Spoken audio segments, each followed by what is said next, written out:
She was a billionaire CEO, feared in boardrooms and admired in headlines. But behind the glass walls of her empire, she sat trapped in a wheelchair, convinced she would never walk again. Then one night, a black janitor looked her in the eyes and said the unthinkable, "I'll help you walk." She laughed at him, until the day his words changed her life forever.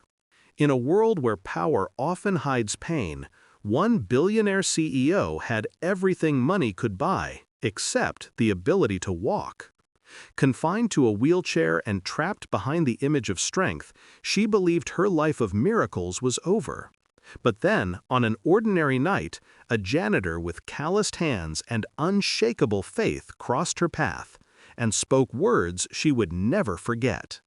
It was one of those late evenings in Manhattan when the city lights glowed like fireflies scattered across the skyline.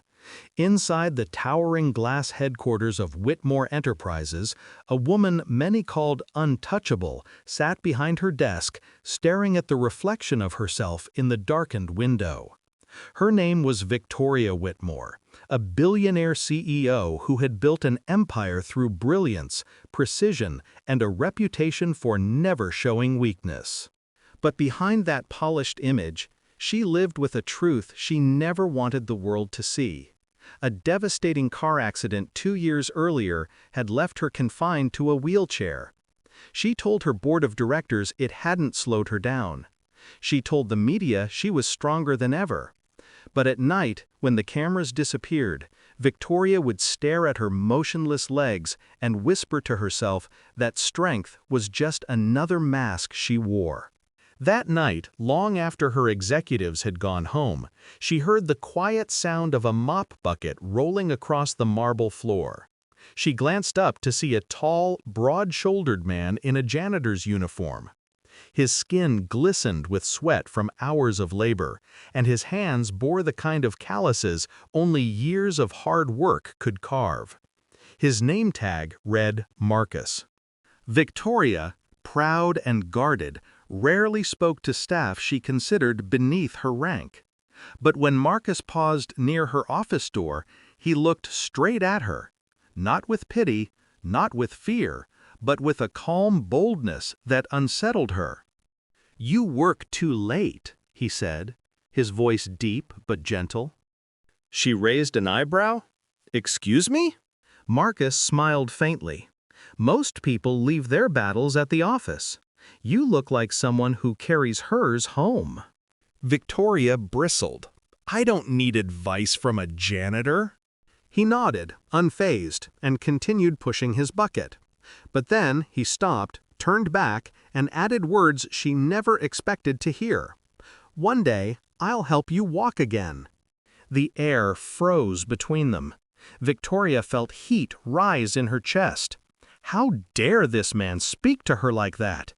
She wanted to dismiss him, to laugh at the absurdity. She had the best doctors in the world, and all of them had told her the same thing. Her chances of walking again were almost zero. "You don't know what you're talking about," she snapped. Marcus only shrugged. "Maybe. Or maybe I've seen miracles happen where no one else believed. You've got everything money can buy, but hope? Sometimes it comes from places you don't expect." For the first time in years, Victoria didn't have a reply. His words lingered long after he left, echoing in the silence of her office. Over the next few weeks, Marcus seemed to appear more often, sometimes late at night when she was working, other times when she was wheeling herself toward the elevator. He never pushed too far, never demanded her attention, but every now and then he would share a story about his mother who healed after doctors gave up, or about a friend who rebuilt his life after prison. Each story carried a theme: resilience, faith, and the belief that no human spirit is truly broken. Slowly, the billionaire and the janitor formed an unlikely bond. She began asking about his life, and to her surprise, she discovered Marcus had once been a physical trainer before tragedy forced him into janitorial work. He knew techniques, therapies, and exercises that weren't in her doctor's playbooks. One evening, after months of conversations, Marcus approached her with quiet determination. "Let me help you. Not as your janitor, but as someone who believes you can take that first step." Victoria hesitated, fear and pride warring inside her. But something in his eyes, steady, unwavering, made her whisper yes. What followed wasn't easy. Marcus worked with her tirelessly, pushing her, encouraging her, refusing to let her surrender when the pain grew unbearable. There were nights she cursed him, days she wept from frustration. But Marcus never doubted. And slowly, impossibly, she began to feel sparks of life in muscles she thought were gone forever. The day it happened, no cameras were rolling. No board members were watching.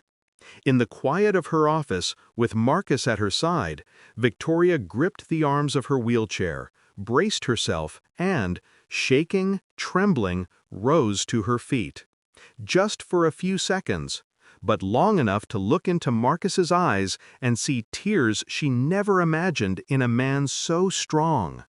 "I told you," he whispered, voice breaking, "I'd help you walk."